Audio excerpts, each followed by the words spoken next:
Quarta-feira é dia de capital sustentável com o nosso notável especialista em sustentabilidade, Carlo Pereira. Hoje vamos falar sobre os sinais de uma reorganização do mundo em blocos de recursos naturais. Enquanto o Brasil, que tem petróleo, terras raras e outros minerais críticos para a transição energética, parece não ter uma estratégia.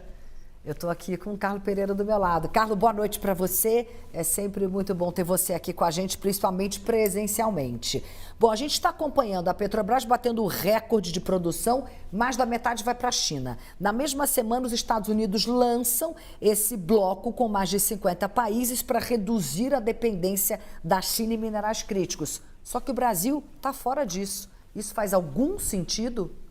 Cris, boa noite. Estou aqui, como geólogo sem selo. Ou eu venho falar de mineração, ou eu venho falar de terremotos, E esse, na verdade, são abalos sísmicos que a gente sente, desde o terremoto causado ali no Tarifaço, Então, esse rearranjo global. A gente vê, a Petrobras está fazendo o papel dela, Então, exportando mais para a China, porque a China se tornou um comprador melhor, Interessante a gente observar aí que, na verdade, além de ter saltado do quarto trimestre do ano passado para esse, do retrasado para o passado, no caso, ter saltado de 30% para 52%, triplicou o volume, na verdade, enviado para a China. Isso pode ser visto como um sinal negativo para os Estados Unidos, por exemplo, mas Petrobras, uma empresa independente, economia mista, e tem que procurar o seu melhor mercado, sem dúvida nenhuma. E, ao mesmo tempo, pensando no recado dado para os Estados Unidos, como você falou, o projeto Volt, ele, então, que já existia, um projeto similar, pensando num arranjo geopolítico para mineração. Isso aí, desde o Biden, já existe, Inclusive, quem está à liderança desse projeto ainda é a Coreia do Sul. E ali, o Brasil ficou de fora, Então, a gente vê, mesmo na reunião que houve semana passada, que a gente até tratou um pouquinho dela aqui, mandou ali pessoas da embaixada, mas ninguém de muita relevância dentro do governo. Então, isso, sem dúvida nenhuma, passa alguns recados estranhos.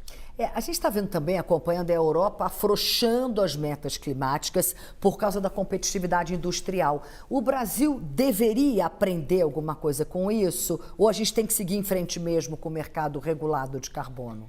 Olha, eu acho que isso nos traz algumas lições, Cris. Uma coisa, por exemplo, a Europa, ela sempre foi o regulador do mundo, sem selo e sem ter a capacidade de fato, colocar essas regulações e espalhar para o mundo cada vez mais, nesse rearranjo que a gente está vendo. E com isso eles perceberam que eles perderam drasticamente a competitividade da indústria europeia, Então, de fato, as empresas estão ali desesperadas. Houve uma reunião hoje e mais de 100 empresas europeias que eles pedem, então, para que haja um arrefecimento no ETS, que é o European Trading Scheme, que é o mais antigo e mais potente esquema de mercado de carbono do mundo. Agora, o que o Brasil tem que fazer, entendo eu, não é repensar o mercado regulado, mas é pensar de uma maneira estratégica de fazer alinhado aos outros mercados que tem aí e sem perder a competitividade da sua indústria. Agora, a gente tem que deixar claro que existe um dilema real aqui, Aderir ao bloco americano pode acabar irritando a China, que é o nosso maior parceiro comercial. Como é que o Brasil deve navegar nessa situação? O que a gente deveria fazer? Qual deveria ser a estratégia? Olha, Cris, o famoso jeitinho brasileiro, nessas horas ele vem funciona? muito na diplomacia também, Então, do não alinhamento, E o Brasil sempre foi muito bem nisso, Então, mas são duas coisas distintas aqui. Legal não ter um alinhamento automático, Ou seja, entrar em tudo que os Estados Unidos pedirem ou fazer tudo que a China demandar. Mas, ao mesmo tempo, essa janela de terras raras, eu venho conversando com várias empresas de terras raras, E assim, a corrida, está uma corrida de fato maluca, Então, por exemplo, assim, o Brasil não está aderindo às questões dos Estados Unidos, mas o GFC, que é o Banco de Desenvolvimento ali pensando em exportação, e o Exim Bank, eles estão botando grana nas empresas aqui no Brasil, E as outras empresas de terras raras que eu tenho converso com elas diariamente, elas têm sido procuradas inclusive pelos europeus, Então, assim, está uma corrida maluca. Então, duas observações aí. Uma, independente do alinhamento entre governos, tá? A coisa está muito aquecida.